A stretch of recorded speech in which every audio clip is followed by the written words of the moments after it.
Welcome back, everyone, to another episode of Heart of the Cast. We're here for another set preview, and featuring once more, we're going to be bringing on Jib for this one, who's going to be How's everybody doing? guiding us through everything. Yeah, you were a big hit with the last one, and so I figured you were probably just as prepared for this one coming into soon-to-be national season. Yeah. I've been practicing a lot. I remember last time you guys had me on, and once again, thank you guys for having me. Hi everybody, my name is Jibro, but people just call me Jib. Last time you guys had me on was right before Suda, and I remember I was preparing for YCS Orlando, and I ended up getting top 8, so I was really happy about that. The preparation went well. So hopefully, what we you're can keep saying that trend is, of if you do doing well this with our one, podcasts you're going to and doing top the well. next event, right? Are you going to Providence? Yeah, I'm going to Providence. Hopefully, we can keep that trend going There of you go. Farfacast and do well at events. That'll be a nice trend to keep going. You hear that, Josh? Farfacast. Yeah, I was about to say we are the Farfacast. Let's go. Part of the cast, Josh Cast. So we'll probably just jump straight into this. We have Alliance Insight, which is coming out in a few days by the time you guys hear this, and that's going to be a pretty big set, I suppose. So I think maybe the best way to address this is looking at it as archetype by archetype potentially, and going from there. But to begin, I have a Patreon question picked out that we're going to start with. So just very random, not super relevant to the current format. I like this because this means like we can't forget it at the end anymore. We just start with it. Yeah, and of course, you guys get to hear this one and make sure you subscribe to the Patreon for $1, by the way, per month. You get Discord access. You get to be part of the question of the week. So this one comes in from Kurisushvais, who is asking, how do you grow up from net decking and learn to actually deck build for yourself? Probably an extension is, how do you learn to read the trend of the meta tournament so that you can make those calls and do the deck building yourself? I suppose you can lead us off, Jib. When did you stop copying deck lists? And I was gonna say, I feel like Josh should start us off with that one because he's a lot better at it than I am. Some of the things that he's brought to events that he's ended up doing. Well, you're the guest of honor, so you can. Okay, you can I take it mean, on. I would say where I am currently in my development, I'm not net decking. I'm more of in testing circles where we're building together. So really the way that, and I've talked about this on my stream before, the way that you kind of get out of that just copying and pasting onto events is you have to have a circle of people around you that are like-minded, that are trying to solve issues in the format. The way that anything develops in the format and deck lists are created is basically people trying to solve issues in the format, and by doing so, testing different cards, testing different approaches, and whatever sticks ends up being presented at events. The way that I like to think of Yu-Gi-Oh! Competitively, at least the way that I like to put it in my mindset, is the YCS itself is just a celebration of all the testing and hard work that you and your team did in order to get to that point. It's really a Mike Tyson quote that he said that, and it really stuck with me because I contextualized it in Yu-Gi-Oh!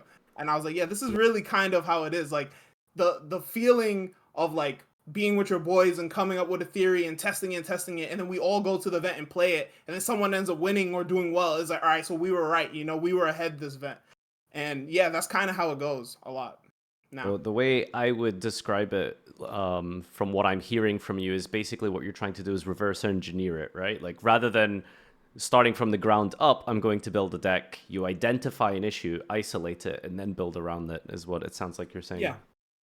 All right. And of course, Josh, no stranger to innovating some absolute banger decks like 4 different runic variants as an example.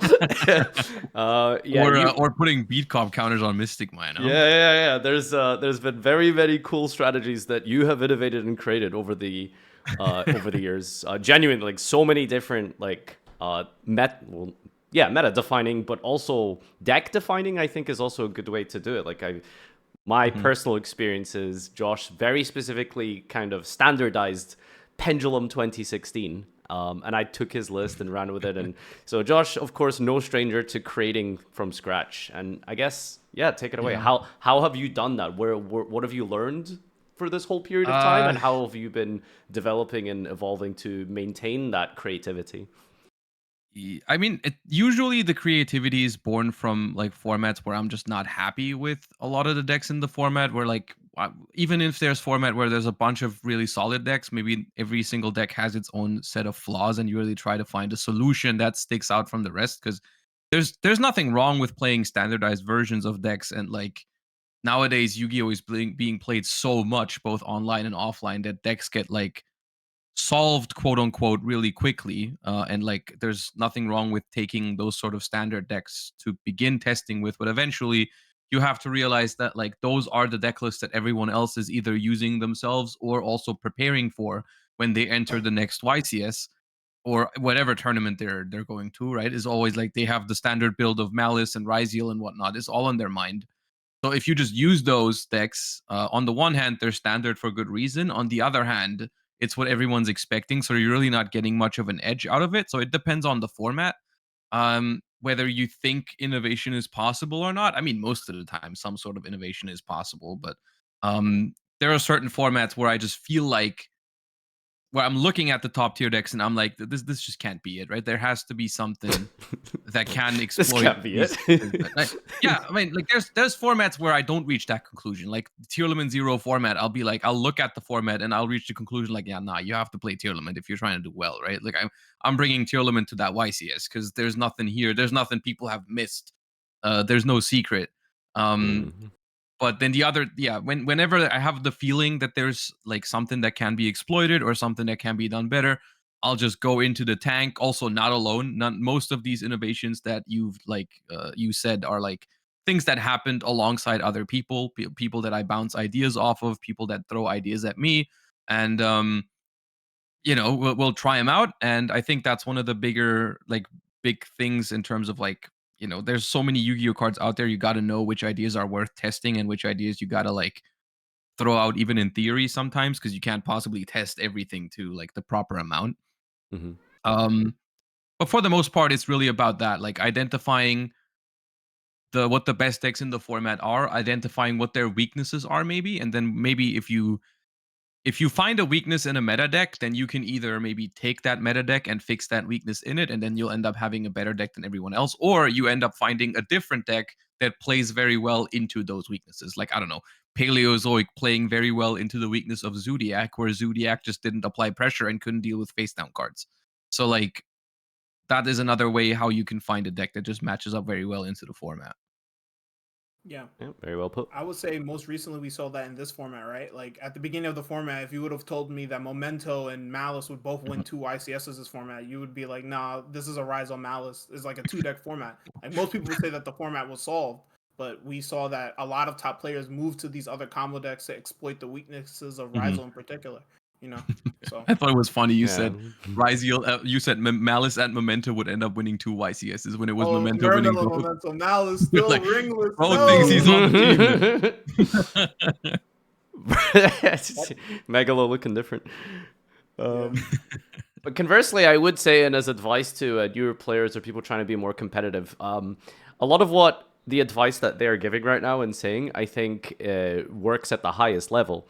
But what I find is, and what I would say to most of the average players is, for 90% of you, it's okay to net deck. Like it is complete. 100%. It is completely fine to take a standardized basic deck list and just get really good at it, because you will find that you will probably see more success playing a established good deck if you just keep getting better at it. And I will say, I also I do this almost every time I start learning a format, because like 99% of the time there's people out there that start earlier than I do with building or learning a certain deck. And when I want to look into post alliance inside Malice or whatever, I will look at deck lists first. I will see what like the standard is, what I'm working with. Of course, once you understand the deck, you should like definitely keep the option open to try out different things. Or if you're like, I really don't like this card that people are playing, everyone considers it standard, but it's not performing for me, then like by all means go ahead and change things up. But like you're not getting anything for starting every single deck build from scratch. Like there's very good information out there. You should make use of it. You shouldn't take it all for granted and always like never change anything, but like you should definitely make use of all the people in the world that are testing and perfecting these decks. I feel like it's a very basic kind of science to it, right? It's like you can put all this time and effort to try and build Rizyul from scratch, but there's hundreds of players who've already tried and played and established it. Like, they're just doing the homework for you. It seems very odd to try and want to try that yourself. Of course, it's completely fine to want to be creative and stuff yourself, but from a competitive aspect, it kind of just makes sense to use the information available to you.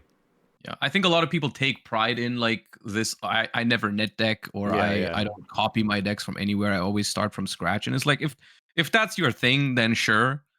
But like from a competitive standpoint, there's really no use in like in doing that. If there's information out there from what you could start with, but yeah.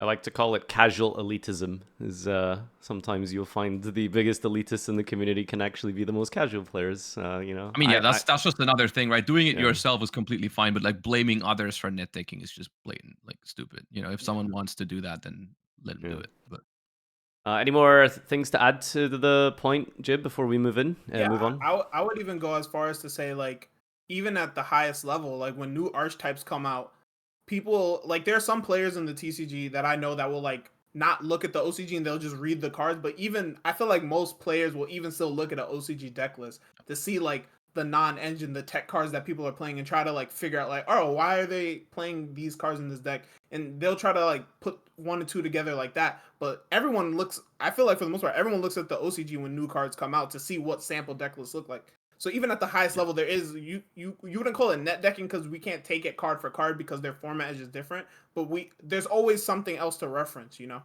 when it comes to deck building.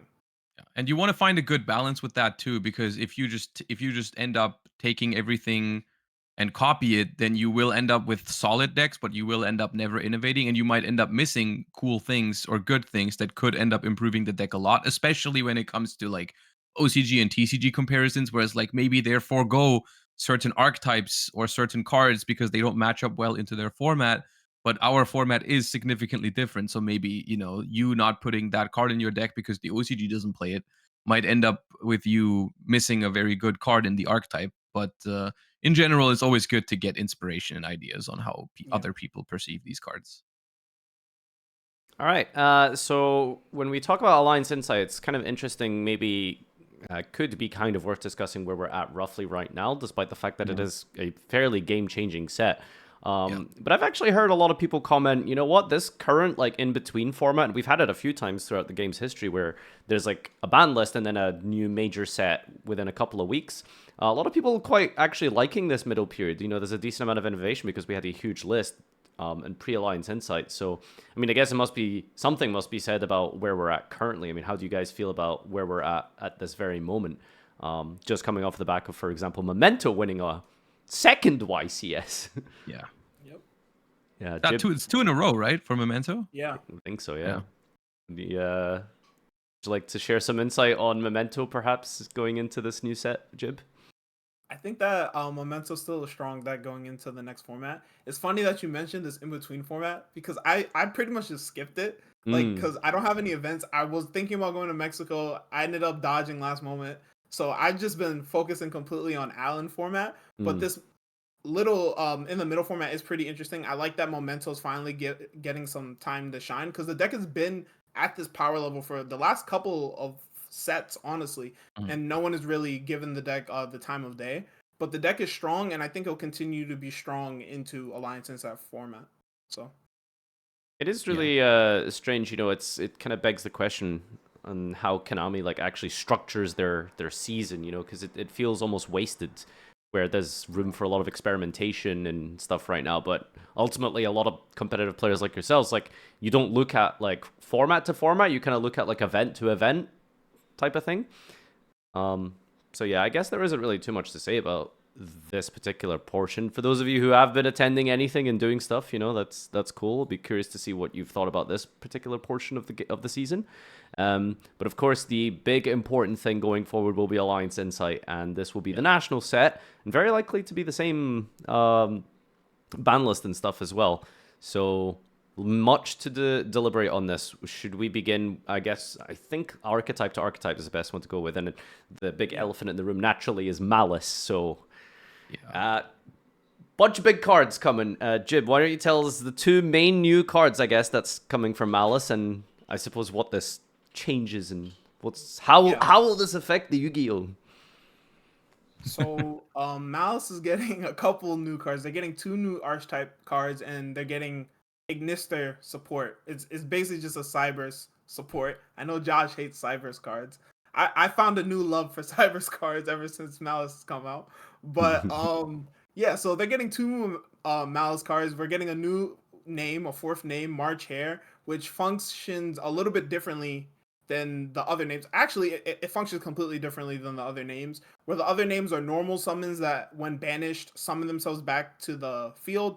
March Hare is an extender that, when banished, adds back any banished Malice monster. So it's the type of card that preferably we would want with the first wave of support in order to make the deck feel complete. But Konami usually, like, the decks are from these deck building sets are usually solid, but they're missing like that piece, and it usually comes out in the next set. And this is that.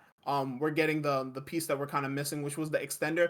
One of the issues that Malice has had in the past was it just had a lot of normal summons. You wanted to hard draw Malice names, so you naturally wanted to max out on names, which were just 9 normal summons in the deck, which is a little bit on the heavier side. This new name being an extender is welcomed. We really wanted an extender. And the new spell card Malice in the Mirror it's interesting. I feel like the banish effect is more relevant. Just to keep things like really basic and simple for people. Like, first and foremost, like March Hare. Like, what is, before you move on to the next card? Like, so what does this card like practically do? From reading it, it's your opponent can target Malice links that point to this card with card effects. Not sure how relevant that's going to be in the end boards and stuff, but obviously the big portion that you've been referring to here is it's an extender. So during the main phase, quick effect from the hand, banish a Malice from hand or grave, hand as well, by the way, not just grave, to special summon it. It's basically a bestial on crack. Like, it's absolutely phenomenal. So what does this practically like achieve for the deck? I guess you've kind of described most of it already. It just gives the deck more extension. It gives us another name, which you want to hard draw names, but it gives us a way to get Malice monsters out the hand. I feel like summoning from the hand is almost as important as summoning from the grave. It gives us more ways to get Malice names out the hand and out the graveyard, just putting more bodies on the board. It's also a quick effect. So there are some applications where you're able to get 2 Malice monsters on the board turn 0 on the opponent's turn. Wait, is this like a thing? Is that relevant? Yeah. Can you do things? Like, it is relevant in certain game states. Yeah, you're able to get out like a Marsh Hare and then banish like a White Rabbit, and then summon White Rabbit, set a trap. So you start off with a +1 basically. So there are some applications in which it comes up. Okay, so not exactly Tier Limit Havness, but just gives you some setup. It doesn't interrupt, but you can start playing sooner, basically. If your opponent has no way to remove them, then it's going to be very annoying for them. Got me excited there for a second.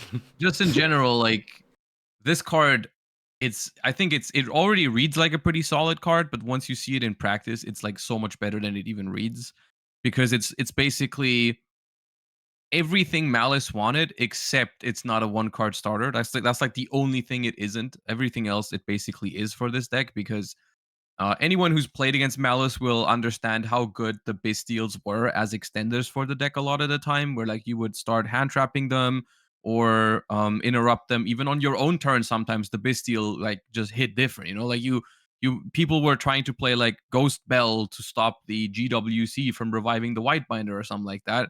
But then when they had a Bestial to banish that Whitebinder anyways, then they would still get going on everything.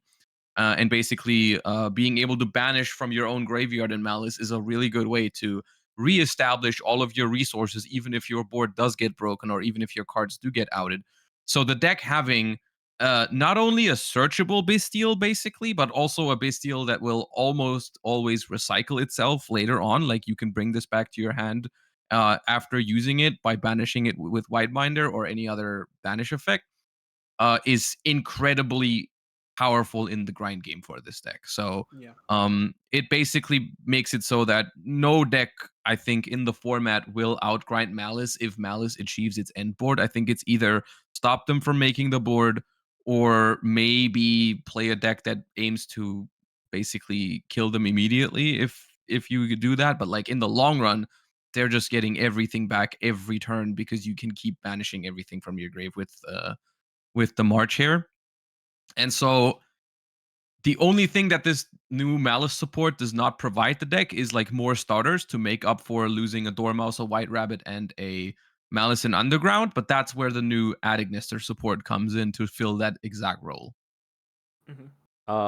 So before we get into the Ignister, Yeah. let's round off the Malice cards. So Malice in the Mirror is a new quick play spell. Is this a relevant card? Is this good? It's a one of, I think, for most Malice lists I've seen play it as a one of. It's not a phenomenal card to draw, I think, most of the time, but its effect when banished is pretty neat. So sometimes I think you can banish it off of some of your Field spell. Malice cards to Malice in get an Underground. advantage. You can banish it off of Underground from the deck. Yeah.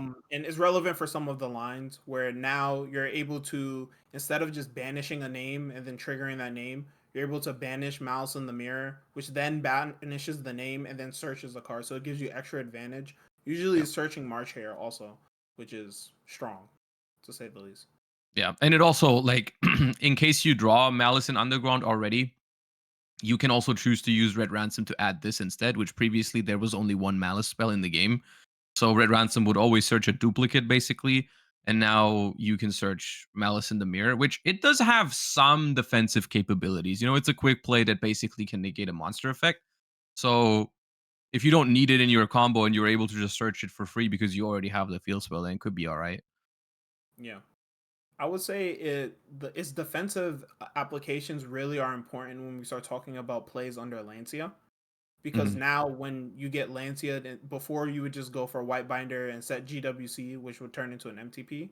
But now you can summon Red Ransom and search Malice in the Mirror, which you can set Malice in the Mirror. And then on the opponent's turn, when they summon a monster, use the effect, you can manage Malice in the Mirror, banish the Red Ransom to negate the effect, which then will trigger Red Ransom to summon itself back and summon White Rabbit from the deck, which will then set the MTP. Then you can use the MTP to banish a card searching March Hare, which, so you get a negate, a banish, and then March Hare can summon itself, banishing the Malice in the Mirror, which then will trigger Malice in the Mirror to banish another Malice to add a Dormouse. So you get a lot of bodies now. That's ridiculous. And you get multiple disruption. No, it's crazy. It really is crazy. And like, especially if we're gonna compare it to like Rizyul later, the amount of help that Malice gets from this set is like disproportionate to any other. Yeah, like at the moment. It's crazy. Like Rizyul is like, here's one more main deck monster that's a one of because it's not a starter, and there you go. And Malice is just like everything they could ask for, because it's not just the new Malice cards, but I think it is very important that we mention after these two Malice cards. Now we do talk immediately about the Ignister cards, because they are just very generic cyber slop, whatever kind of cards, you know. Ignister, backup secretary is really just showing your bias there, Josh, calling it slop. But look, how? Okay, you define it then. You tell me what it is. Well, all I'll say is Rizyul has definitely peaked in high school, apparently. So this card is absolutely ridiculous. I just saw the artwork on this. Oh my god, cut down. Level 3 Dark Cybers. If you control any Cybers, specialed from the extra, special this from your hand. And if it's normal or special, it adds a Dark Cybers from deck to hand, accept itself, and discards a card. So Extender and Starter in this generic, I mean, it's not really generic, it's technically an Ignister card, but they made it applicable with all Cybers. So, yeah, just typical Cybers. It says special summon. So why is this card so good, Jib? Why is it like it's actually, the three of? It's actually, in my opinion, it's the best card in the set. It's so good. So it's an extender that works under Lancia. So before, one of the issues with the Malice variants and extenders, right? There were like two type of extenders that you had in Malice before. You had the sub engine, which were like, it was two sides. You had like the Bestials, which were the best extenders. They were objectively the best extenders in Malice. They synergized the most with the engine. However, they were all terrible into Lancia. Like, they didn't help you in the situations where the deck needed help post side. And then the other side were the sub engines, mainly Fiendsmith, Kashtira, and Sky Striker, which they helped you under Lancia, but they didn't produce as much advantage as the Bestials, and they didn't synergize as well. I don't care what anyone says about Fiendsmith Malice, that deck was not good. So they didn't synergize as well. But now we have the Ignister cards, which synergize with actual Malice engine, because not only do they search each other, because we're going to talk about Wizard also, but they search Malice cards, and they function completely fine under Lancia. It's actually just better than both. It's the best extenders that the deck could have gotten. They're amazing. I actually haven't read this one yet. So this is Wizard at Ignister. If you control a monster from the extra, target a Dark Cybers in your grave. Special both this card in your hand and that. Oh, what the fuck? Okay, and you can't special that start except Cybers. Oh no, me when I'm locked into Dark Dragons, right? You can banish this from your field or grave, and target monster you put control changes battle position. Oh, it also just has like a bonus like offensive effect that as effect well. is relevant. Okay, cool. So, what is the ratio in this? Like, you play like what, 3 backup, It's like a 1 3 to wizard? 1. Okay, Yeah, It's like a 3-1, 3 to yeah. 1, usually. that's Yeah, I think And- I think the most powerful thing about backup at Ignister is that like it's 2 bodies while- for free. yes, but like the reason why I think it's so broken in Malice is the fact that it's both consistency and extender at the same time, which is really perfect for the deck Mhm. in the sense that because you look at backup at Ignister and you're like, well, but if you normal summon this, like if it's not a 1-card combo per se, technically, right? Because Yeah, if you yeah. normal summon this and use its effect, search a Malice monster, and then discard a card, you don't have a normal summon for that Malice monster, and you only have 1 body on the board that doesn't play the game yet. But what you have to realize is that what's your hand if you don't have any Malice monsters yet? Like what hands are you drawing this card in where it's your only Cybers monster to start playing It's like with? Well, 4 those hand hands traps, right? probably have hand traps, right? So like the way you play with this card in Malice is like you just normal summon a hand trap, you make Almirage or Lingaribo. I guess most hand traps aren't Cyber, so it's most of the time going to be Almirage. And then you can special summon the backup at Ignister, search a Malice monster, discard the same Malice monster, and then make, I don't know what the best link to is in all the lines, but like either it's Lizardos, SP on the thing, you can make Splash Mage to bring it back, whatever the line in the spreadsheet says. But like, but basically, He's this cooking. card you either draw it with Malice, which means it's a broken extender, or you draw it without Malice, which means you're probably drawing it with hand traps to combo that Yeah. way. So it's literally the best of both worlds. It's never bad in your hand. Either you have Malice and it's a great extender, or you don't have Malice and it gets you there. And it just once again as well plays through Lancia quite well. So Yeah, it's a great card. custom support for Malice pretty much. Why is it just Also, a 1 fun of? fact, Go on. No, this one's I a was gonna 3 of. say, Oh. fun fact, Wizard doesn't negate whatever it summons. That's important. Oh, what the hell? It's just a special from hand reborn with no downsides. Like, that's Yeah. absurd.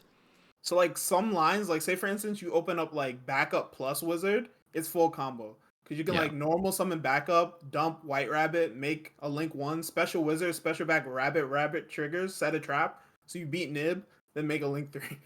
So Good lords, this is absolutely ludicrous. Cool. So you play 3 backup and 3 wizards? No, you play one some wizard. people experiment with more copies Okay. of Wizard, but usually it's a 3-1 ratio. Because it sounds like there comes a point where it's like diminishing returns, right? It's like how many more extenders can you play?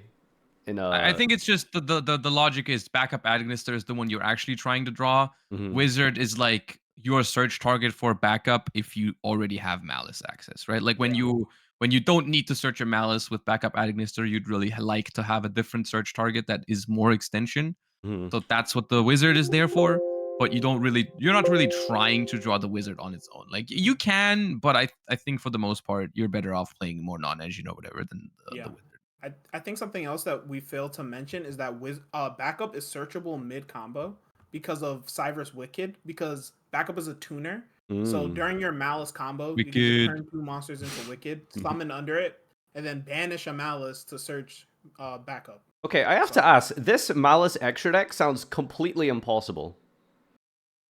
What do you mean? You go to deck builder, you filter by Cybers, and you right click everything. It sounds like you need so many different things, because there's also a new extra deck monster that they've got that we're going to talk Oh about. yeah, we haven't talked about the new boss monster yet. So, We haven't Cool. talked about the new boss monster. I mean, have you been deck building the extra deck a lot, or have you just been kind of testing with things? Because it feels like sticking to 15 might be a little bit hard on this. No? Because I've heard some people play like 2 Lingaribo. Some people are like, you got to play this Almirage. So is it not kind of tight? Or is It is fine? tight. You have to make some concessions, Okay. but it's not impossible. All right. Well, yeah. So another Ignister monster, Allied Code Talker at Ignister. It's a Link 5, 3+ effect monsters. When Link summoned, special as many Cybers with 23 attack from grave as possible to your zones this points to, and it points everywhere. This gains 500 for each. You can't summon for the rest of this turn. Oh, wow. That's a restriction that is meaningful for once in Cybers. No, it's not. It's the last thing you do. I mean, yeah, I guess, but still. When your opponent activates a card effect, quick effect, tribute one of your links this points to, negate, and banish. Wow. So it's a soul charge that gives you an Omni. So Yes. Yep. Any It's thoughts? a very good card. I will say. It sounds good, yeah. Bro. I will say the soul charge part of the effect is a little bit overrated. People Okay. act like that effect is kind of crazy. It's good, but you're basically just summoning vanillas to be tributed off for its effect. So it like fuels itself. Like it could have just said like just Omni negate, and it could have just ignored that first part. But Okay, admittedly, that is an Ignister effect, because all of the Ignister, not boss monsters, but mini monsters, they're all like 23 in the extra deck. yeah, So like Dark Templar. It's also something. it is a Yeah, lot yeah. worse because of that. Like if it makes it weaker into stuff like Ghost Ogre and Nibiru the Primal Being, depending on what exact line they can Yeah. go for. Like if they sometimes I would assume, I haven't looked at all the Malice lines yet, but I would assume you try to summon this when it already points to something, so it already has the negate live immediately if you Ooh, can. yeah. Otherwise, But, Ghost like- Ogre turns into like Judgment. That's very funny. Yeah, because if you don't do that, if you just summon it without pointing to anything and you're just trying to bring back all the things, the negate is not live yet. So like you can get Ghost Ogre, you can get Nibiru in that spot, and you can't stop that. So I think that's why that part is still important for it to be there. But I still think this is Yeah. like an incredibly powerful end board piece because. I mean, whether it summons stuff back or not is the least important part here, but the fact that it just Omni negates is pretty crazy because it's just so it's like, yeah. Go ahead. I will say I might have underplayed the summon back a little bit because depending on what it's pointing to, because you just reminded me that it does change the applications of the summon back. Because usually in a lot of the combos, you summon Firewall under the Code Talker. So when you use the Code Talker, you summon 2 to Firewall zones, so then it can bounce 3. And then you can also do the same thing with Trigate Wizard. That's Trigate lines, lovely. Okay, Are you also extra linking by any chance? No. And extra link, yes. You can. Okay, but that's not like standard, surely. No, it's not standard. Okay. Yeah, wow, that is absolutely ridiculous. It does feel, as you said, very disproportionate, right? Like you just see this compared to, especially the ban list, like what they did to Malice felt very minimal, at least compared to Rizyul, and then here we are with very, very good support. So, in terms of Cyber Slop, I guess is it worth asking about pure Ignister? I assume that's maybe not something you've tested or played with. Do you know much about? It was a passing thought, but it just doesn't seem like it makes sense to play it over Malice. It's just worse in every way, I guess, right? Yeah, maybe if they like ban Whitebinder, then we can play Ignister. We still probably play Malice, but yeah, makes sense. So I believe that's all of the Malice cards, right? It is all of the Malice cards, but I want to interview Jib more about Malice specifically because I have a hard time evaluating it a little bit. Because I'm hearing like left and right, okay, some people say Lancia is now not good against it anymore. Some people are saying Lancia still does a good amount of work, even though they can play through it sometimes. Yeah. Then I have people saying the deck now plays through normal hand traps like it's nothing. And then like how do we deal with Malice is basically what I'm asking. Like whether you're playing Malice yourself or you're playing a different deck, like what kind of approaches do you think would work with Malice? Because I assume you've probably tested Malice the most out of these decks. I actually like this. Okay, so let's stick on Malice for a while because this is where my expertise is. So I've been hosting a tournament. I don't know, Farfa usually sometimes drops into my stream, but I've been hosting a tournament for the last 2 weeks with a lot of the better players in NA participating on an online tournament post Alliance Insight. And it's a lot of Malice, obviously, in the actual people playing the tournament. It's a 2v2 Iron Man tournament. We're in the finals now. But from what I've noticed, the trend that I've noticed from these top players is a lot of Charmies in the main deck, like more than before, kind of like taking more of a mermail approach where like you're maining 6 to 9 Charmies plus Impulse. And I feel like that is, from the way that I'm thinking about it, is I feel like it's more of a band-aid than the actual solution to the issue of the format. I understand that like the low impact hand traps cards like Valor and Imperm feel a lot worse and lose a lot of value because you're not really removing bodies, and we're link climbing. So you're negating an effect, but I keep a link to body, that value is still high when I'm summoning more monsters and climbing into better and bigger links that all have trigger effects on summon. So you're going to run out of Valors before I run out of material, basically. Yep. And the issue that I've seen with the Charmies, and this is going to sound crazy, but what I've seen the players start to do is when they get Charmied in the mirror match, they're letting their opponent draw 10 cards. Because in Malice, there's a finite amount of pushes that Malice has, in the sense that you can have 20 cards in your hand, but Malice only really has 4 or 5 pushes. So if I summon enough disruption to beat your 4 or 5 pushes, it doesn't matter how many cards you have in your hand. So I thought that was very interesting. So I'm like, okay, they keep on taking the maxi challenge here. Like they don't care. Like I'm just gonna, like, you better draw early Lancia within the first couple cards or early Nibiru within the first couple of cards. And you can't draw Impulse before you draw those cards because you just can't use the Impulse. Because if you use the Impulse, then I'm really going crazy because then you can't draw Lancia or Nib. So they seem to be taking the maxi challenge. So maybe a deck with a stronger engine that plays the Charmies could potentially be an option, because instead of drawing into more Charmies, if I'm drawing into impactful board breakers or impactful engine cards, then maybe I have a chance to break the board. That's a certain type of Malice player that's taking the maxi challenge. The other side of it are players that don't know this or are less comfortable with taking the challenge because they're less comfortable with the deck, are going for, like I said, the Red Ransom spell line, where they're reserving resources and setting up for the next turn. And in that instance, if you can find a deck that can play through like a negate plus a banish and maybe some hand traps and set up like a good engine or maybe even kill them, then it potentially has a space in the format. So decks like Memento, decks like Mermail, I think that those decks are going to continue to be top decks in the format, because Memento's a little bit different, but Mermail can play all the Charmies and it can play Impulse, which I think is without a doubt the best hand trap in the format next to Nibiru. I think that Nibiru and Impulse are by far better than every other hand trap in the format. I think that the Charmies are very polarizing. I think that Fuaros feels like the worst of the 3 Charmies right now, which is crazy, into Malice. But I think that it's going to be weird, at least for me and the NA players at Rhode Island, because I think in a more defined format, you'd probably want to cut Fuaros because it just doesn't feel good enough against Malice. But going into like an unknown format where it can be a room full of Malice at Rhode Island, or it can be half Malice, half Rizyul.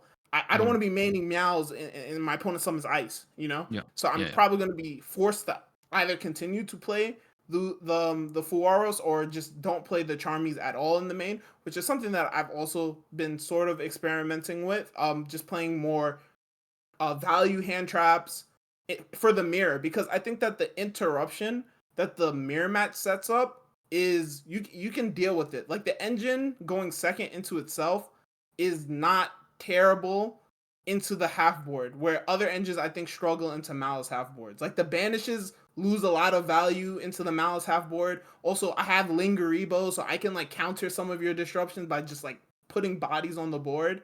So I think for the Malice mirror, there are several different approaches you can take. I don't think that is just like Charmies or bust. But then the actual good Charmy decks, I think that like Meows and Parelia, funny enough, Parelia is very good against Mal. Like Parelia either is going to give them no draws or is going to give you like 4 or 5 draws now. Where Fua on average is going to give you 1, and they're going to have multiple disruptions. So I think that Fua is definitely the worst of the 3. That was kind of a rant, but yeah, I think there are several different approaches that can be taken. Yeah, I mean that just sounds terrifying. That Malice is taking a maxi challenge and winning, and that somehow Fua is like the worst Charmy now. Like that's absolutely crazy. Like I feel like I'm in the upside down. Yeah. But yeah, okay, cool. I will So say just a few things about Malice. Like the deck seems very, very powerful to me. I don't think the deck is like completely without weakness because if you think of it like in different ways, like Lancia is still a really good card against it, I think overall, Yeah, that was the first because question. Yes, Lancia is yeah. still good. Yeah, I because didn't you're answer not the always first gonna question. have the backup at Ignister, right? Like you're not, if you don't have access to that card, you're not gonna be able to do much about it. And of course, they now have more outs to it essentially if they draw the backup at Ignister. But if they don't have those, then that kind of sucks. And it also still, even though it does get more consistent with the addition of backup at Ignister, it still is not at the level where I would call it a super consistent deck. Like it's probably consistent enough to be considered a top tier threat, but it's still going to have games where you basically have, what is it? You have two Dormouse, two you probably play three Chessy Cats now, right? Yeah. With the additional March Hares as well. So like let's say you have 11 direct Malice openers, like you have three Chessy, two Dormouse, two White Rabbit, two Field Spell, Terraforming, and Gold Strike. That's 11. And then you have like the backup at Ignister on top of that, which is like 14 starters if you just want to count the backup at Ignister, which is definitely consistent enough to be a top tier deck, but it's still going to have games where you draw none of those cards or you only draw one of those cards. And then if you only draw one of them, then you're probably not going to be able to outplay one or two, even of the regular hand traps, right? Like those openers where your opponent goes normal summon a hand trap, special summon, like make Almirage special summon the backup at Ignister, you basically know what's up, right? You basically know they don't have a Malice normal summon in their hand, so you can just Imperm Veiler Ash the backup at Ignister, and then nothing too crazy is going to happen, probably. Yeah. So one last thing I would like to say is kind of going back to like Farfa's worries about like Malice taking the Maxi challenge. But the point of that wasn't to say that Malice can take the Maxi challenge and win. It was that like Malice going second still has issues. The deck's engine is still not good into boards. Like Malice is going to be able to capitalize off of players not full comboing because they're afraid of giving their opponent draws. When in reality, when you're giving your opponent these draws, unless they're drawing into real hand traps very early on, which a lot of players are cutting real hand traps for Charmies, unless they're drawing into hand traps very early on to stop you, you can give them draws because their engine only has a finite amount of pushes. You know? So that only really applies in like the Malice mirror, and when your opponent is playing mainly Charmies as like their only way to deal with the deck, right? Yeah.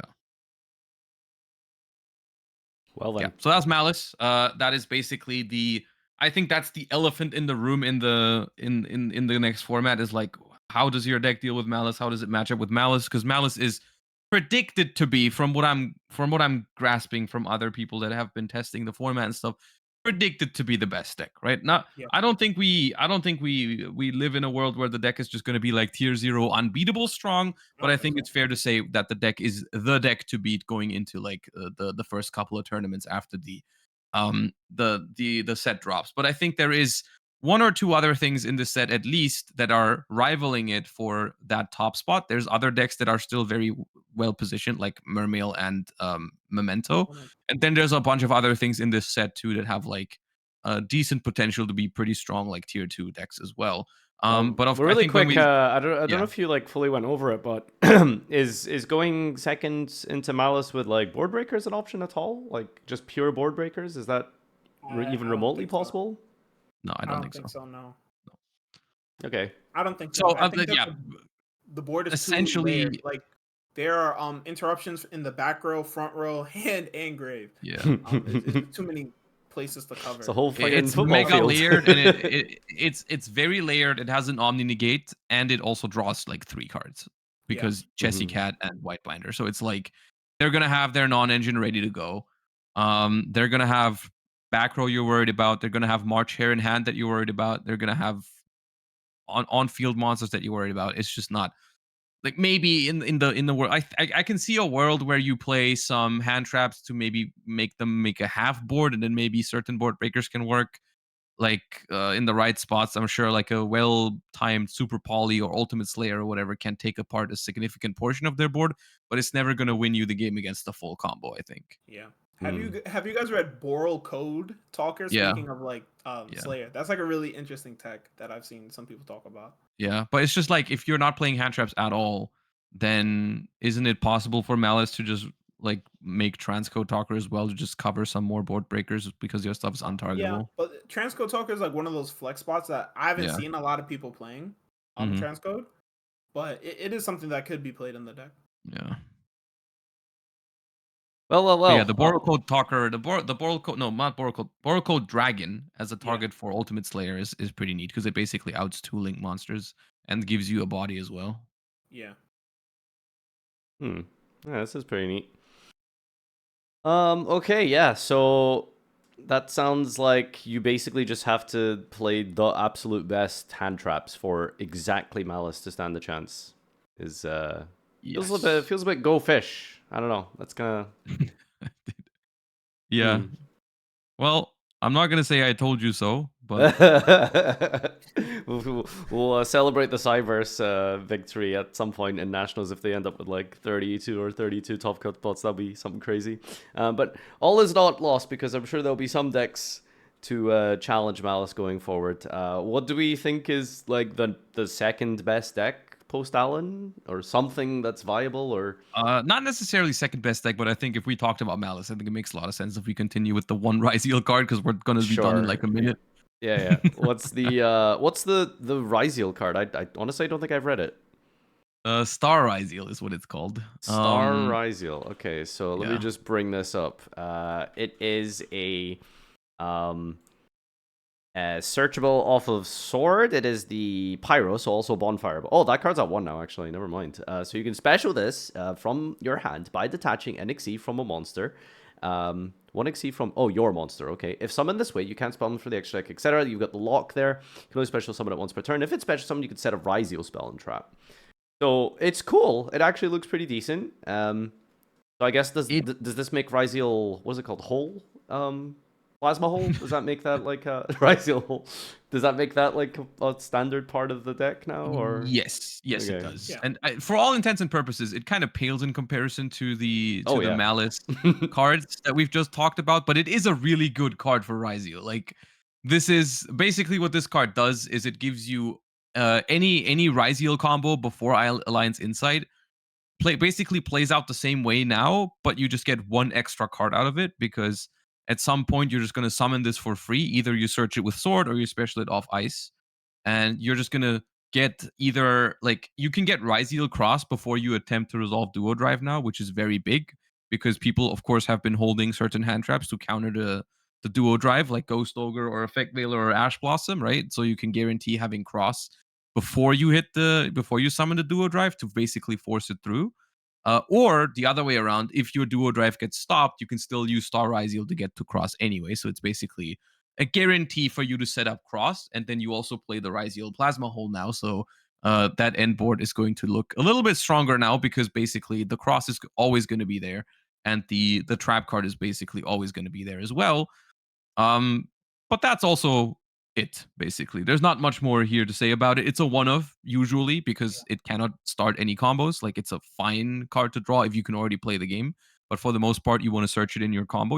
It's not going to help your consistency at all that you've lost from the latest ban list. So I think in pure Ryzeal, you're still forced to play like 7th Tachyon, 7th Ascension, and all that stuff to even get your plays started.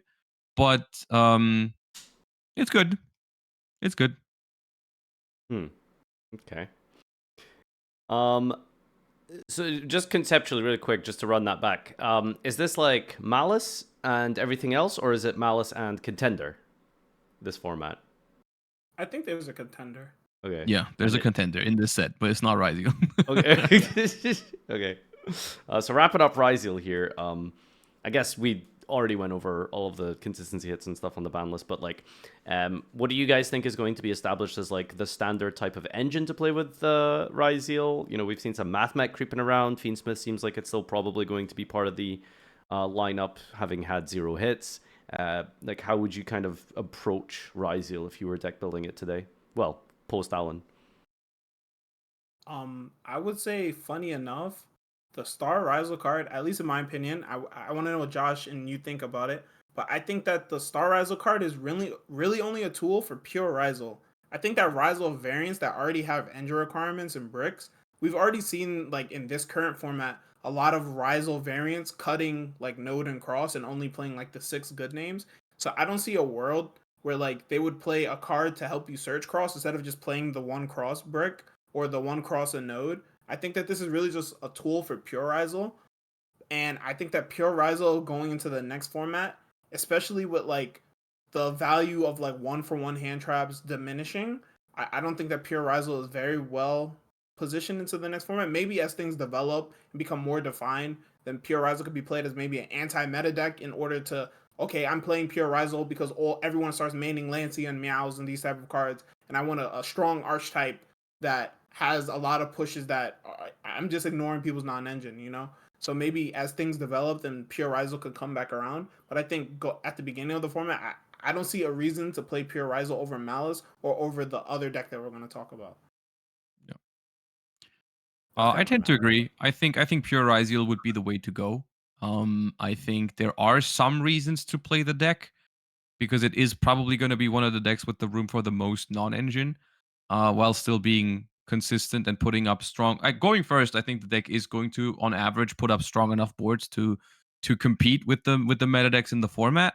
Going second, it's going to rely a little bit much on its non-engine, which I think is a weakness in the upcoming format. I think decks probably want to like throw one or two really high impact hand traps at the opponent and then break half boards with engine, which is not typically where I see Ryzeal at the moment. I think Ryzeal is better suited with like a lot of those low impact hand traps like Impervailer, Ash, Ogre, whatever. Which I don't know if that's going to be a realistic way to stop the decks in the format. I don't really like the idea of playing hybrid Ryzeal variations at the moment. I think pure Ryzeal is going to be a fine deck though. Like I don't think it's going to be bad at all. I just don't think it competes for best deck in the format, but I think it can be a solid choice. Okay. Anything else to add to Ryzeal, or should we talk about what we think the next second best deck is, or the contender to beat Ryzeal? Let's go. Malice. Yeah. What is it then? I'm in the Dragon Rulers. I'm in the dark. No. No? Okay. No, Mitsurugi. Oh yeah, of course. Yeah, I completely Yeah, forgot it's about that. Mitsurugi. So yeah, Mitsurugi got a whole wave of insane new supports. So maybe Jib, if you can give us a little primer on exactly, very practically and on a basic level, what does Mitsurugi do now post ALIN support? Okay. And if you're if you're playing pure or if you're still running some Ryzeal cards, what do you think Mitsurugi does now going forward, and what does it what does it actually do, I guess, with the new support? All right, you're going to have to help me out because I don't know how to say any of the cards' names. I'm sure people will understand if you describe them by their effect. All right, so to make it short, Mitsurugi got a lot of new cards in this upcoming set, but I think only 3 of them are very relevant. Yeah. Some of the other ones are kind of niche, but I think there are 3 very relevant ones. The one being the new ritual monster, Habakori. I know that name because that card is good. So Habakori. So what the card reads, and this is, I don't have it in front of me, but basically what the card does is when it's on the board, all of your opponent's monsters lose 800 attack. Once per duel, you can reveal it in your hand to summon a Mitsurugi monster from your deck, then immediately tribute a monster you control. And then it has the third effect that all the ritual monsters or all the monsters have, that when they're tributed, they do different things. This one searches another Mitsurugi card. And So, it could summon itself. If it was yes, properly and it can summoned summon before, itself like the if it other was ritual properly monsters. summoned. Yeah. So this card is an emergency teleport for any of the level 4 Mitsurugis.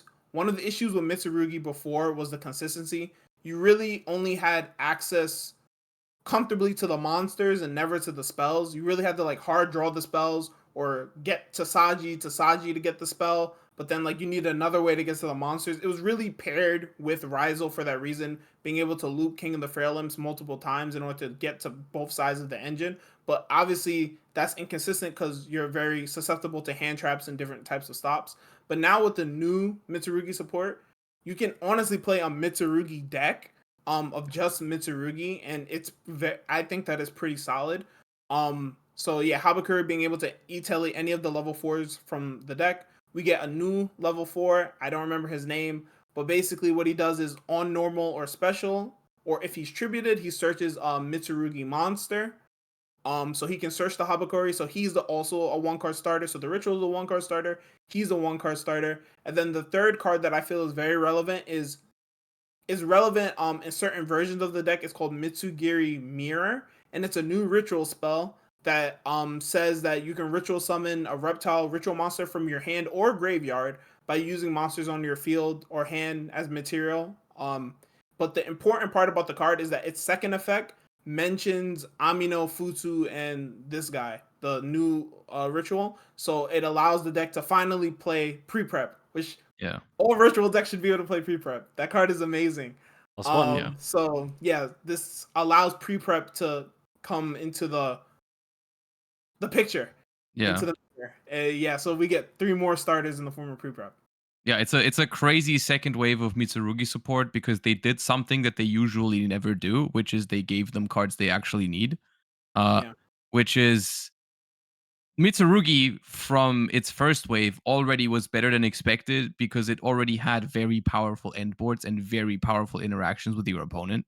And so what this second wave needed to do was not give them any more endboard pieces. Like no more. You didn't need anything else for the deck. I think it was already by far strong enough to compete. All it needed was like more starters, better ways to play through hand traps, like ways to get to your end board. And this does all that and maybe even more because you just get like so many more tools. The ritual spell allowing you to play pre-prep, I think, is also a really, really strong bonus. So like you can actually play Mitsurugi in all different kinds of variations. Like you can play it with Dogmatica cards because they have synergy. You can play like a pure version. You can play like Octodic versions. You can play Rizyul still because I mean more starters doesn't hurt. So like I've seen all different kinds of versions of the deck do pretty well, and it's scary honestly. And I feel like the deck is almost unstoppable barring Droll and Lockbird. Yeah. Yeah, so that was the next card I was going to ask about. Yeah. Droll and Lockbird seems like a total like shutdown of Mitsurugi post ban list. Post ALIN. Is there a world where you can kind of play Droll in the main? Like, does it do anything to Malice or It's not good. no? It's not good, but it will hurt some hands a little bit more than before the ban list, I think. Yeah. Because like if you for example, if you use backup at Ignister to get your play started, then you're getting drolled relatively early into your Malice line. So like you're not gonna be able to search off Ransom, you're not drawing off Whitebinder, you're not drawing off Chessy Cat. So it's like it's not the end of the world against some hands, but overall, I would still classify Droll as a pretty bad card against Malice. So that's going to be like the big deal in the format. Where like, are you willing to main deck Droll or are you not willing to main deck Droll? Because Droll is going to be pretty good against one half of the format, which is the Mitsurugi. Also, random Rizyul variations running around is going to be pretty good against. Everyone who's activating Fiendsmith Engraver, Droll and Lockbird is at least solid against. Mermail, it's solid against. So like, there's a fair share of decks in the format that it's going to be pretty strong against. But then there's Malice, and that deck just doesn't really care. So I think Droll and Lockbird is going to be at least side decked in every deck because people are going to respect Mermail and Mitsurugi. They have to. These decks are very powerful. But Malice in the mix makes me think like you might not main deck it, but you might also just bite the bullet and hope that Malice just like starts with backup and then Droll does something at least. Kind of speaking more on like the variants of Mitsurugi. You mentioned Mitsurugi Rizyul. That's something that I see a lot of players are testing and trying. That's immediately what their minds go to. Shout out to Triff, right? Because of Mitsurugi Rizyul is like, okay, this is just more Rizyul support. But I feel like the real innovation and where the testing needs to be done is more focusing on the actual Mitsu cards as a deck. Because I feel like the Mitsu cards and ritual decks in general usually work better when you have a lot of the actual engine cards, not playing it as a supplementary engine where you're cutting down on engine cards. It becomes a little bit bricky, especially because Habakiri is once per duel. So if it gets ashed or impulse, then you have a lot of dead cards in your deck and like a variant. Right? Ashing a once per duel card sounds miserable. It being once per duel is super relevant. By the way, like at first I thought like this is a dumb restriction. Like why is this once per duel? But then I'm like, if this card was not once for duel, this would be so much better. Like this card Yeah. would be so amazing. It's But still yeah, amazing, but yeah. What the it's hell? still an amazing card. But yeah, I'm just imagining if I could just every turn just reveal, Yeah, reveal, yeah, reveal. yeah. I'll just keep this card in my hand the whole game, you know. Yeah. But yeah, so I think pure Mitsurugi, Fiendsmith. Fiendsmith was untouched on the ban list. Fiendsmith gets to play Caesar, which is a very good card into Malice. Plays around cards like Droll, helps you into Droll a little bit with cards like Lacrima, etc. So yeah, just those type of decks should be experimented with. You know. I think Okay. Mitsurugi is also like in contention for one of the few decks that might be able to break really good boards next format. I think it's either Mitsurugi or Mermail that are the only decks of like beating strong boards. Like if you're depending on what deck you're playing against, like even those decks might not beat their full combo, but like Yeah. certain boards that are maybe like super like I think if, for example, I think if Rizyul sets up like Detonator, Field Spell, Plasma Hole, and whatnot against Malice, I think they're pretty set. Like you're fine, right? But like Mitsurugi or Mermail, they can take that board apart, I think. Especially with Dweller being banned for both of those decks, I think like they can take I feel Rizyul similar boards about apart. Memento too. I think Memento goes in that same category of like Yeah. decks that have strong engines, like heavy engine decks. Yeah, and those are also the decks that benefit the most from like using Charmies as well, because that's gonna force exactly that game, right? Like your opponent is gonna make like a half board. You're gonna have extra cards. Your engine is really strong. That's how you can. And that I think that might be one of the reasons to play one of those decks over Malice, because it has really good synergy with like using a Charmy on your opponent and just breaking whatever board they make. But then, of course, with Mitsurugi, I think a lot of it is going to depend on the popularity of Droll and Lockbird. I think Droll and Lockbird to this deck, at least in my mind, feels a lot like Lancea felt to Malice, almost. Like, unless you're really fortunate and you draw like the perfect hand to start playing immediately, like the Mitsurugi rituals, the Mitsurugi ritual plus the Ame or something. If you don't have that immediately, then Droll is going to go super hard. Yeah, Droll is insane. This doesn't sound really fun, right? Like these are really game-ending type of counters, you know? Like you're really having to shut off the whole decks down in order to like stand a chance going second. I don't know. Like it would be really interesting It's to a see. very combo-heavy format. It's take that whatever you want, like whether you like that or not. But I think it's looking like Alliance Insight, even though we're gonna talk about, or at least I want to talk about some cards that are in here that I think are pretty cool. It really does benefit combo playstyles the most. Like the Malice support is much better than the Ryziel support. The Mitsurugi support makes it a very, very strong combo deck as well. Memento and Mermail are also still going strong. I think immediately after Alliance Insight, we're looking at some pretty a pretty combo heavy format initially. Of course, there are some mid-rangey decks in the format that have a lot of room for non-engine. So if people figure out what the right way is to beat Malice and so on with non-engine, then there is decks out there that can fit the necessary amount of non-engine. Like I'm thinking Rizyul, Fiendsmith Control. We're talking about some other decks in this set as well, like the Life Twin Fiendsmith deck as well. Like all of those, there's decks that can easily play the required amount of non-engine if needed. The question is just, is there enough good non-engine to even play to beat those decks? But I'm sure that even decks like Malice or Mitsurugi, they can eventually crumble if you throw like the third hand trap at them like consistently. So there's still other decks out there, but then like the reality is, if you want to stop those combo decks, you got to play a decent amount of hand traps. Like I think those are the two approaches. Either you play combo yourself or you play a lot of hand traps against combo. Yeah. Okay, fair enough. Let's talk about another deck, I suppose. You seem very excited to talk about another specific archetype. What do you have in mind, Josh? Well, I'm most excited to talk about Dragon Rulers, but I think that's more of an honorable mention at the end, unfortunately. It's an honorable mention. We could probably talk about... Go on.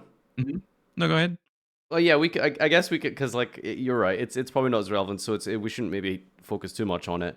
But I think it might be worth talking about Regenesis. This is a whole complete new archetype, level 7 focused, I believe, sort of centering around this 25 number as well. Haha, 25th century, I guess. I got some level 8s as well. I don't think it's super level centered, but it's 25 is the number, yeah. Well, the most relevant type of way to play Regenesis that I've heard of is you playing Cashier, because Unicorn is 25. Unicorn is I've heard also an incredibly powerful card going first next format from hitting the extra deck. So do you have any thoughts on Regenesis and what this deck is going to offer, Jib? Yeah, I think that the cards are really. I think they're good cards. I think in a more fair format, then they can be a really good sub engine in some decks. That's such a sad caveat. The format for them. Yeah. Okay, so yeah, I mean, it's a good point. It really is a good point, because like these cards are strong. I think they lacked a little bit of a shell in the OCG, like what kind of deck they could go into. They experiment with them a little bit, because just for some context, they're all monsters with 2500 attack and 2500 defense, and they all have some pretty strong effects, where the goal of the deck is to actually leave your Regenesis monsters on the board, because they all have like some sort of interruption effect on the opponent's turn, where like one of them, for example, sends another Regenesis cards away as an Omni Negate, and all of them have like this trait to it where in your opponent's end phase, if they're in your graveyard because they were sent there this turn, you can add them all back to your hand. So it's designed, like the deck is designed to be like a really strong main deck engine that doesn't actually want you to go into your extra deck that much. You're just trying to summon some big Regenesis monsters, control the game with them, and have really strong grind game / follow up, because in your opponent's end phase they all come back to your hand and you can all summon them back out. So it's pretty neat, actually. It's a pretty neat concept. It's just like, next format, are you gonna have an end phase? If you don't interrupt your opponent enough, probably not. In a Rizyul matchup or something, like a deck that basically never OTKs you, these would be pretty sick, I think. Yeah. But against Malice, Memento, Mermail, Mitsurugi, it's like if they push through your interruptions, you're not seeing your end phase. So interesting cards, especially because we have Kashtira at full potential and the OCG didn't. So something to mess around with, but I don't know if it's going to keep up with the combo decks. Yeah, okay, fair enough. I did want to talk about some Azamina White Forest. There is... Yeah, I was going to say, the weakest combo deck.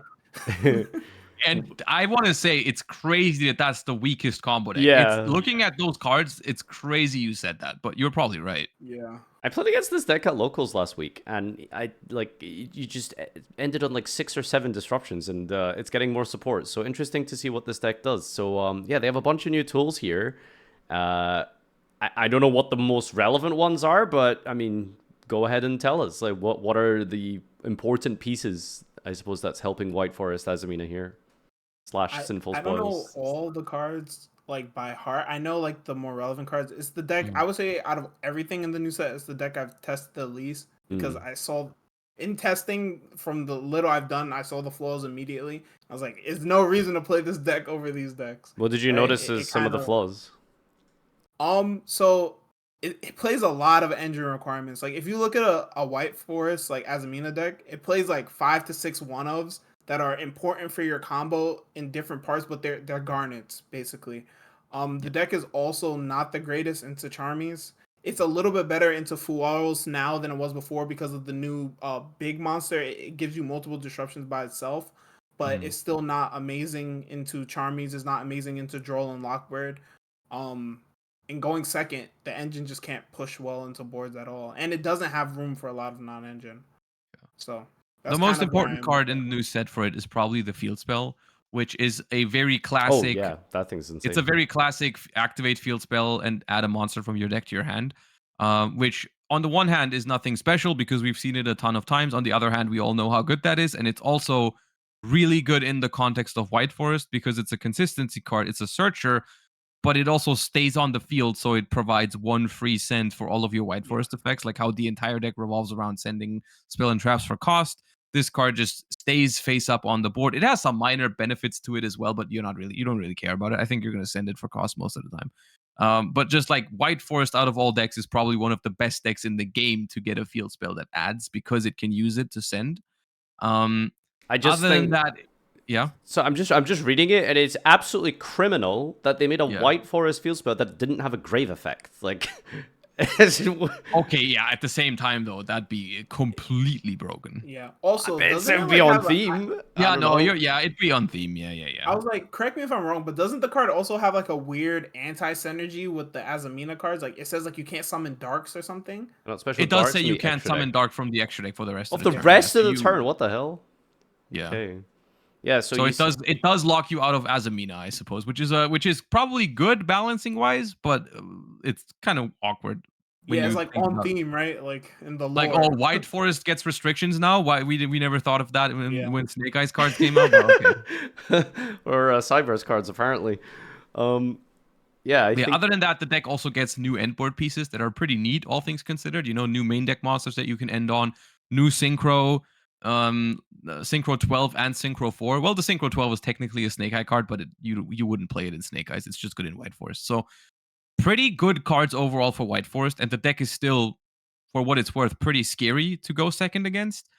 But I think it's pretty accurate what you said. There's no real reason to play this deck over the other combo decks in the format because I just think overall it has the most weaknesses. Like, you know, Mitsurugi plays through everything that isn't Droll and Lockbird. This deck is also pretty weak into Droll and Lockbird. I would also think this deck's probably the weakest into like the fair quote unquote hand traps Yeah. because it's for all it's like it probably should be like that with combo decks, but this deck very much like for the most part one starter traits with one hand trap and like all of the fair ones. Like if they have Imperm, Ash, Veiler, whatever, like one starter is not gonna beat it, and there's not that many good extenders in White Forest. And it just doesn't particularly play well into all of the common hand traps as well that people are going to use against those other matchups, except for Lancea, of course. That does nothing against it, but yeah, it's good though. It's a cool deck. I will say that it's got Azamina as the last card. Just Azamina. It's just called Azamina. You needs the Saint Azamina and a Fusion or Synchro, so you can actually see the story unfold in the trap card, it looks like. But anyway, that's besides the point here. Yeah, it's looking like most of the relevant archetypes to talk about in Alliance Insight specifically. Is there anything else we're missing here? There might be a couple, like a card or two. I think we might be missing. I feel like we I haven't think talked this- about the Live Twin deck. I Yeah. think that deck Okay, is sure. Yeah, good. yeah. They have a. Is it Link 1 in here? Yeah. There's a Link 1. Yeah, Oh there's a my Link 1 God. Live Twin that's like a Light Fiend. So. Yeah, that thing is a custom card. Go on, tell us about the Live Twin, Jibs. Yeah, so Live Twin gets 2 new monsters, correct me if I'm wrong. A Yep. new Lilla monster and a new Kiss a Kill Link monster. The Lilla monster, if it's in the graveyard and you control a Kiss a Kill, it special summons itself. And the Link monster it's a Link 1 Light Fiend, so that's relevant because it pivots into Fiendsmith. And on summon, it dumps a Lilla monster, I believe. So you turn your Kiss a Kill monster into the Link 1. The Link 1 dumps a Lilla, and by doing so, it makes it so that like anytime your opponent interacts or responds to a Live Twin effect, I believe that you draw a card. So it disincentivizes your opponent to hand trap you on What your the? That's Live a Twin. lingering effect for. Yeah, for the rest of the turn. It's like reverse Maxi. Yeah, like if you hand trap me, I draw a card. That's absolutely ludicrous. Okay, yeah, and I don't think that part of the effect is that broken. I think it's probably I fine mean, to play around it. But, yeah. Sure, it's just very. It is pretty strong when you think of things like Bistials, for example. Like when usually you would like when they go for an evil twin to revive the other evil twin, and you want to Bistial it, they just draw a card.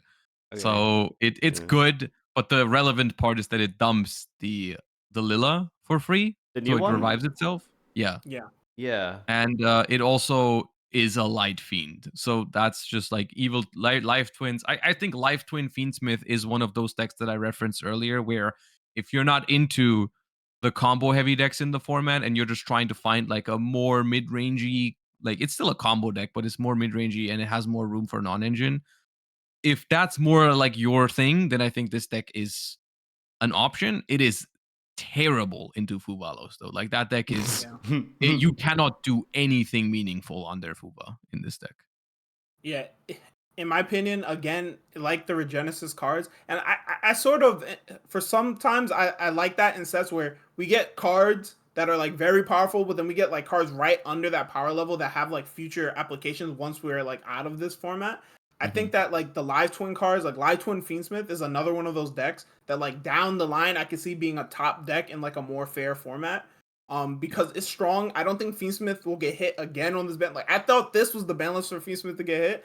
I'm just convinced we might have Engraver forever over here at this point because I don't see Engraver doing too much in this next format for it to be hit in the summer ban list, which that's like a whole nother story. But like maybe for the beginning of the next season, this deck could maybe compete with like Yummy in those decks, you know, like just as another deck, depending on what's going on.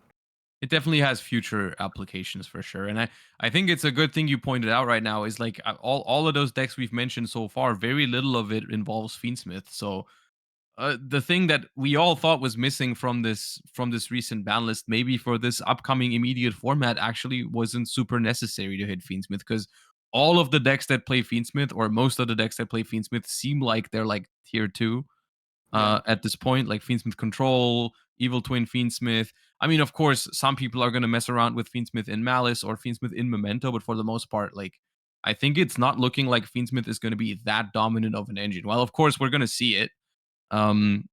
It's nowhere near as powerful as it seemed like a while ago.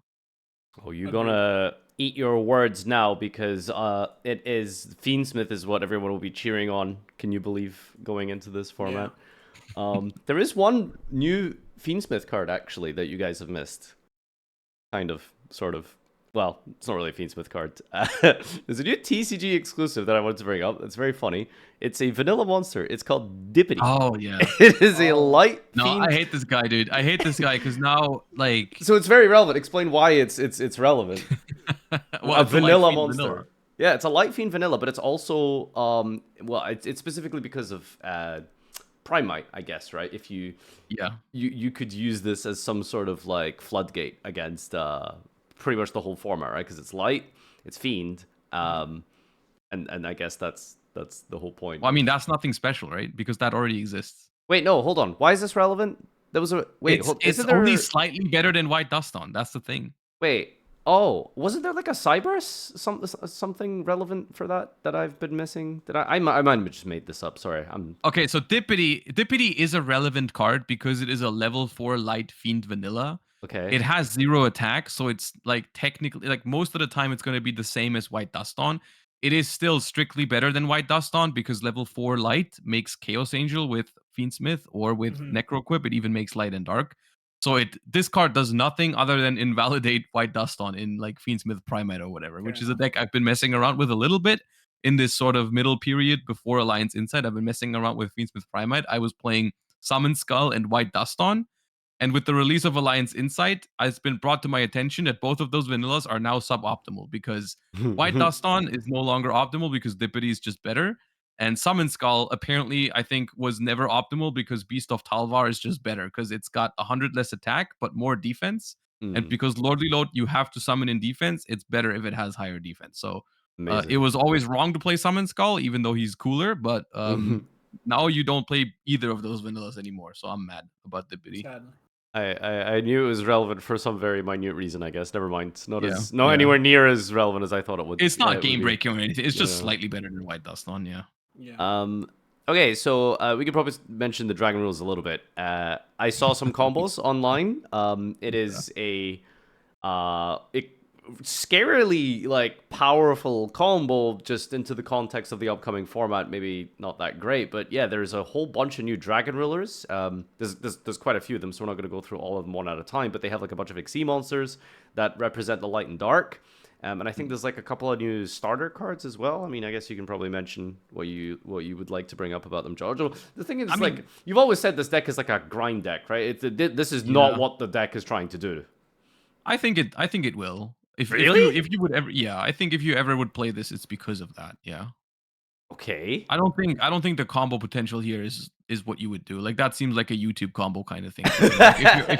Like, if you're looking for a combo deck, there's a billion better ways to do it than Dragon Rulers. Like that's not what this deck offers. I think also like TLDR, there's a big light ruler and a big dark ruler, as well as the baby dragons corresponding, and then there's a new extra deck boss monster. And like a free agent spell card for dragons as well, which I don't know if it's good or not, but I don't think it is. But basically, the new light Dragon Ruler, the rank 7, lets you detach one and then send the Dragon Ruler from your deck for cost.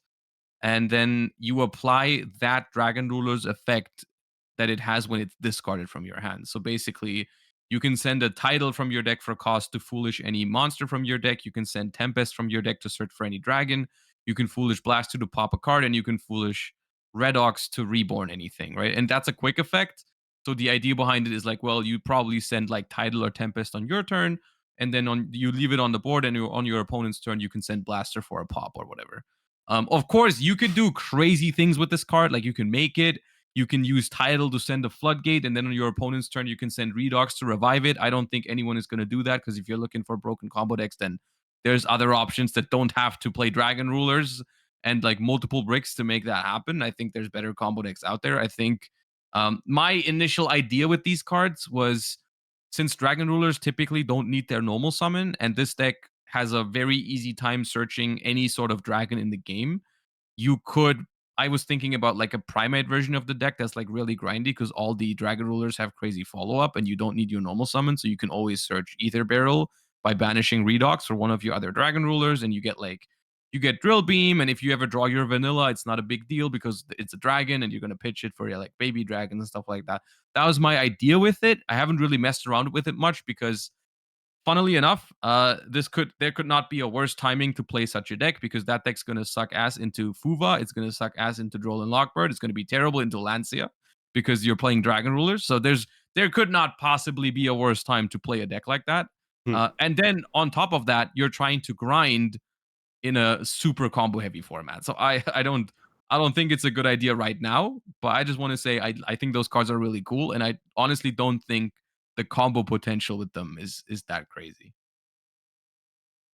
Well, I think you're Thank wrong. you for coming for my TED Talk. I think you're wrong. The combo potential is definitely through the roof. It is a little. Okay, so what's the combo you've been seeing? Just Dragon Link slop. Just consistent ways to do like the Dragon Link slop combo, but also adding the Light and Darks as part of the end boards. And they're starters as well in their own right. Like, I'm not saying that's optimal. You're probably correct. Yeah. I'm just saying, like, you absolutely can like combo this if you want. Okay, potential is probably the wrong word. They have potential to be used in combos. I don't think that would be the way. At least it wouldn't be the way I would use them. Like, it wouldn't be my intention. Because if I'm trying to play a combo deck, then I think there's better things than Dragon Link with. Well, yeah, okay, but I mean, ultimately, like, if you're gonna if you're playing this deck, you're playing it because you just like dragons, ultimately, right? So we're not. Yeah. I guess like that is like the whole point of why you would play this. Because I mean, nostalgia of Dragon Rulers is very high for some people. You know, there would definitely be people playing this for whatever reason, of course. But yeah, so that's the Dragon Rulers. I don't know if there's anything else that's like majorly relevant here. There's like so many like little like kind of like small cards here and there. There's like a new Tomb Keeper trap. Technically, Tiki Curse sort of works in that deck. Yeah.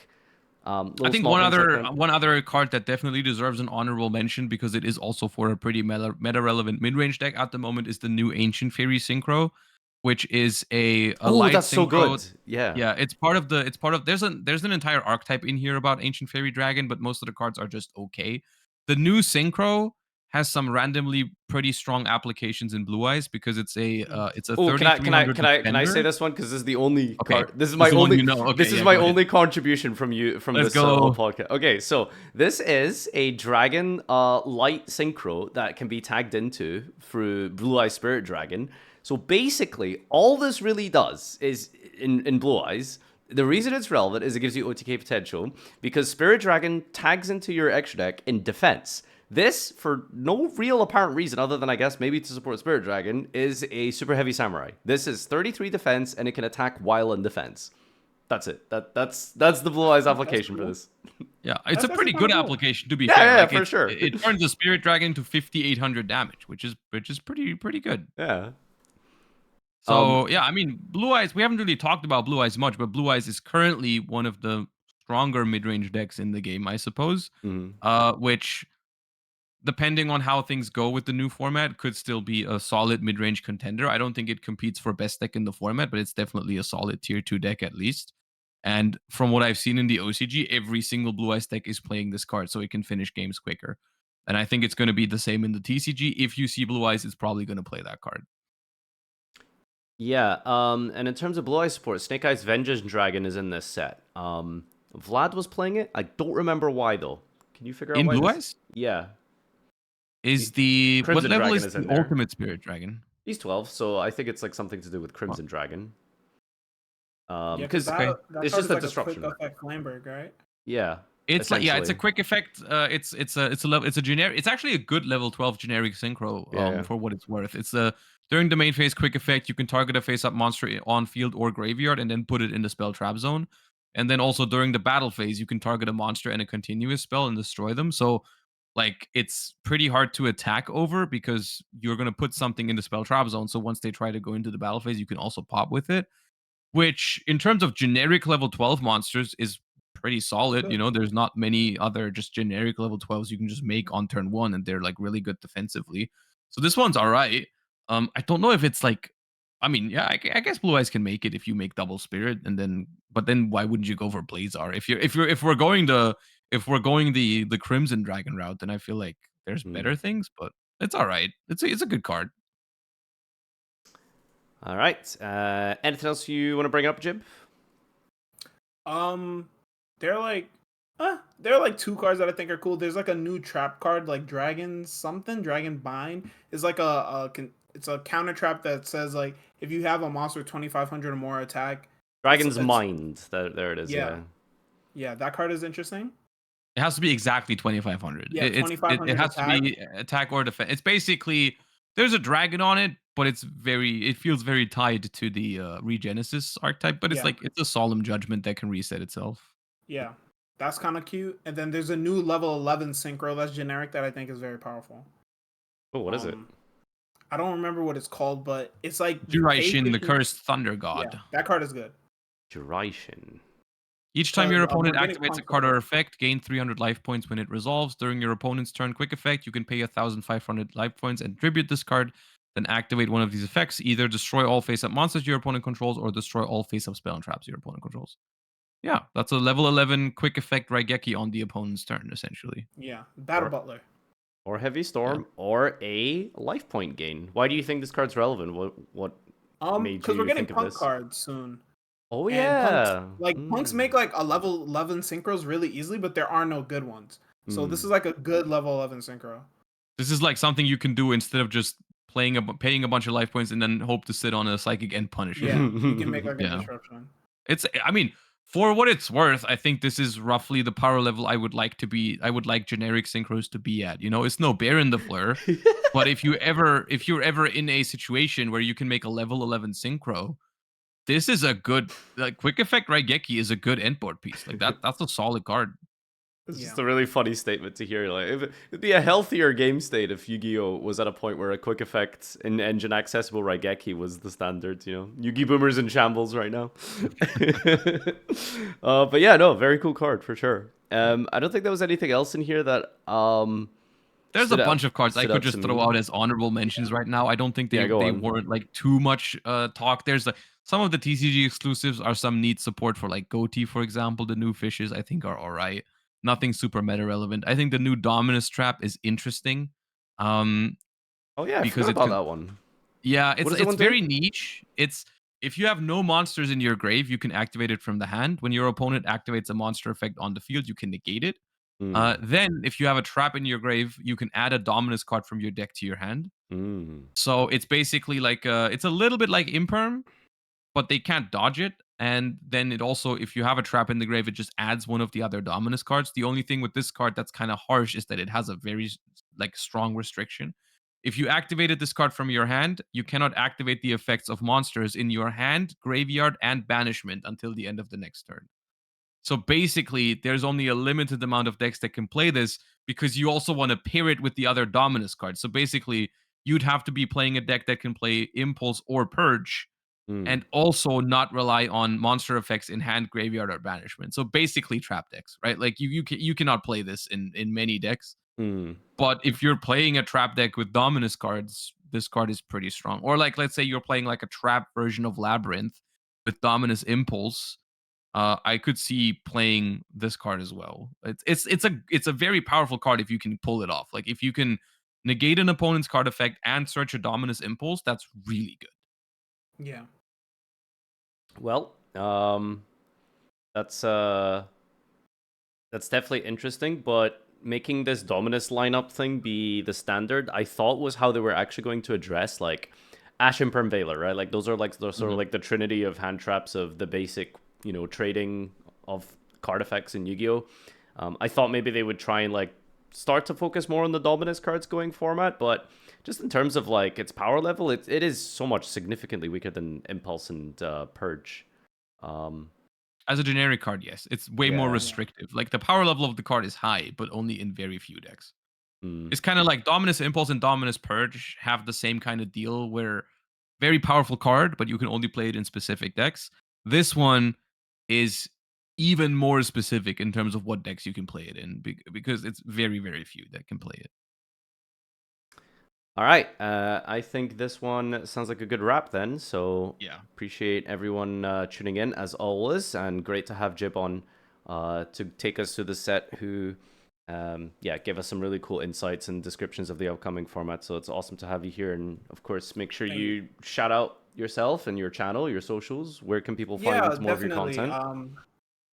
Shout out to my YouTube, Jib_YGL. Same thing with my Twitch. I stream semi consistently. I wouldn't say I'm very consistent. I'm trying to be more, but we have a lot of fun. We do mainly TCG competitive content. So if you want to look into the TCG, if you're coming from Master Duel, you want to come to In Paper Play, definitely make sure to check me out.